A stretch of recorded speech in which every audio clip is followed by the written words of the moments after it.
भारतीय जनता पक्षाने माझ्यावर माननीय मोदी साहेब असतील, अमित शहाजी असतील, आमचे राष्ट्रीय अध्यक्ष नवीन नवी असतील, याप्रमाणे आमचे चव्हाण साहेब असतील, बावनकुळे साहेब असतील, सर्व चंद्रकांत दादा या सर्व नेत्यांनी माझ्यावर ही जबाबदारी दिली। मी काय याचा दावेदार कधीच नव्हतो।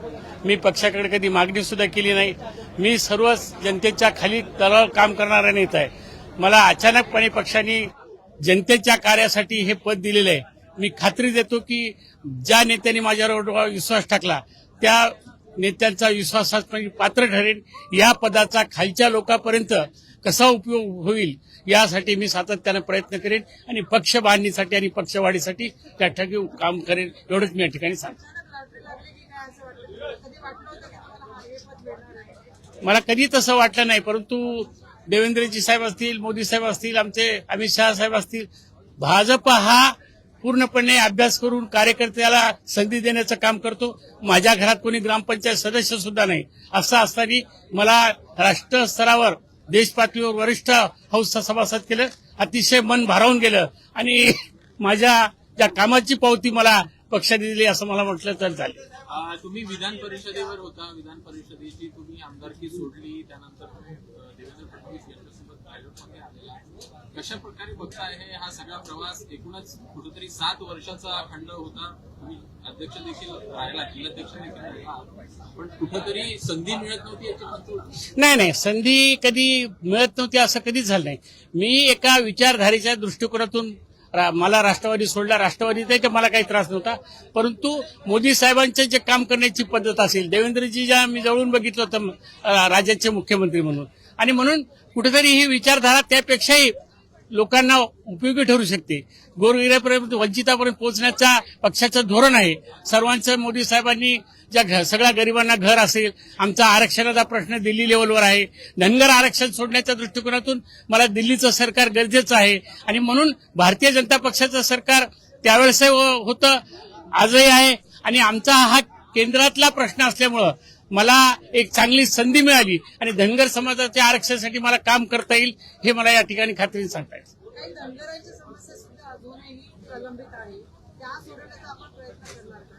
त्याच्यासाठी सांगितलं की मला आता ही संधी मिळालेली आहे समाजाचे प्रश्न सोडवण्याची। भारतीय जनता पक्षाच्या प्रधानाला त्यांनी संघर्षाला चांगली संधी दिली। पहिल्यांदा भारतीय जनता पक्षानेच महात्मे साहेबाला राज्यसभेवर घेतलं होतं, आता दुसऱ्यांदा मला घेतले। 60 वर्षात कोणी सुद्धा आमचा लोकसभेत सदस्य नाही, राज्यसभेमध्ये दुसरी संधी मला मिळालेली आणि आपल्या भाजप सरकारने मान्य देवेंद्र सरकारनेच आदिवासींना सवलत देता आली नाही म्हणून आदिवासींना ज्या सवलती आहेत त्या 13 ते 20 GR काढून धनगर समाज सुद्धा दिली। आज महाराष्ट्रामध्ये इंग्रजी शाळेमध्ये जवळपास 1 लाखाच्या वर पोरं धनगराच्या त्या इंग्लिश स्कूलला मोफत शिकतात। हे सुद्धा अतिशय चांगल्या प्रकारचं त्या ठिकाणी काम झालेलं आहे आणि म्हणून काही राष्ट्रवादीच्या दृष्टिकोनातून, राष्ट्रप्रेमाच्या दृष्टिकोनातून काही टेक्निकल अडचणी येत असतात। आदिवासी समाजाचा असंतोष आहे, परंतु आमची मागणी आहे की आदिवासींचं काही हक्क न डावलता बाबासाहेब आंबेडकरांनी ज्या घटनेमध्ये आम्हाला धनगर आणि धनगर म्हणून आदिवासी दिलेली ती सवलत आम्हाला मिळावी, ही समाजाची 60 वर्षावरची मागणी आहे आणि ती मागणी सोडवण्यासाठी मला या पदाचा आपल्याला सदुपयोग होईल आणि मला खात्री आहे की भारतीय जनता पक्षच आमचा विचार करून काही काळात आम्हाला आदिवासीच्या सवलती मिळतील।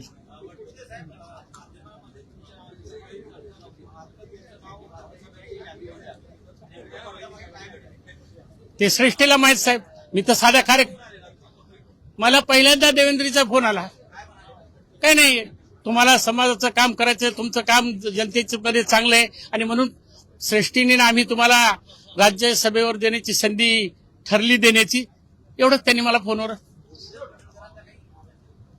हा गोपीनाथ पडळकर माझ्याबरोबरच आहेत, राम शिंदे माझ्याबरोबर आहेत, आमच्या समाजाचे सगळे नेते माझ्याबरोबर आहेत। असं कोणी आमच्या समाजामध्ये नेत्यामध्ये कधीही दुरावा निर्माण झालेला नाही। आम्ही सगळे एक साथ असतो, सगळे मिळून समाजाचं काम करतो, सगळे मिळून सगळीकडे जातो आणि समाजाला न्याय देण्याचं काम करत असतो। शरद पवार यांना हे देखील तुमच्यासोबत आता राज्यसभेवर येतात, अशा प्रकारे बघताय पूर्वक्षमीचे तुमचे नेते होते, कुठेतरी तुमच्यासोबत तुम्ही आता दोघेही राज्यसभेवर येतात। आता हा योगायोग म्हणा, नेते ते माझे आजही येतं, आज राष्ट्रीय स्तरावरचे ते नेते आहेत त्यामुळे, पण त्यांच्यावर बसण्याचा योग आला हे माझं भाग्य आणि ते भारतीय जनता पार्टीने मला दिलेली संधी आहे। मार्गी लागलेला आहे. तुम्ही आता खासदार होत आहे, याबाबत काही निघेल असं वाटतं तुम्हाला? हा जरूर निघर, कारण ही डॉक्टर बाबासाहेब आंबेडकरांनी जी घटना लिहिली त्या घटनेमध्ये 36 नंबरवर आमचा धनगड लिहिलेला आहे. आमच्या सगळ्यांचं एकच मत आहे की हिंदी आणि मराठी मधला जो अपभ्रंश असतो, आज तुम्ही बघितलं असेल बलराम जाखडचं इंग्रजी मधलं तुम्ही खरी डी आहे आणि हिंदीत लिहिताना जाखर लिहितात. मी ज्या जिल्ह्यामध्ये पूर्वी काम करत होतो, 2 जिल्हे होते, तिथं गंगाखेड नावाचं रेल्वे स्टेशन आहे, निजामाच्या काळातलं म्हणजे इंग्रजाच्या काळातलं. तिथं गंगाखेड डी शेवटचं आहे आणि मराठीमध्ये गंगाखेड आहे. आणि आज तुम्ही बघा, बीडचं सुद्धा रेकॉर्डला तसंच आहे. आज आमचे मुख्यमंत्री ज्या भागात राहतात तिथं तुम्ही जाऊन पहा, सीताबर्डी हिंदीमध्ये बर्डी आहे आणि डी मध्ये इंग्रजीमध्ये डी आहे. ड आणि रचा झालेला हा फरक आहे, तो दूर व्हावा. परंतु घटनेच्या प्रेसिडेन्शियल ऑर्डर बदलण्यामध्ये जी संख्या लागते ती संख्या आदिवासीची जास्त असल्यामुळे त्यांचा गैरसमज व्हायला की हे नव्याने शिरतात. नव्याने कुठे शिरल्याचं बाबासाहेब आंबेडकरांच्या घटनेमध्येच आम्ही आदिवासी आहोत आणि ते एक दिवस त्यांना कळेल आणि आम्हाला न्याय मिळेल याची आम्हाला खात्री आहे. 100% कमी होईल अशी आशा आहे. कारण आज म्हणतात ना, अंगणात गेले की घरात जाता येते, तसं देवेंद्रजी फडणवीस माननीय यांनी आमच्या समाजाला आदिवासीच्या 22 सवलती लागू केल्या. आता फक्त राजकीय आरक्षण राहिल्यामुळं ती अडचणीचं आहे. परंतु शिक्षण असो, घरकुल असो, ज्या काही योजना आहेत गरीबांसाठी लाभाच्या ज्या योजना आहेत त्या आदिवासीला ज्या आहेत त्या आम्हाला मिळालेल्या आहेत.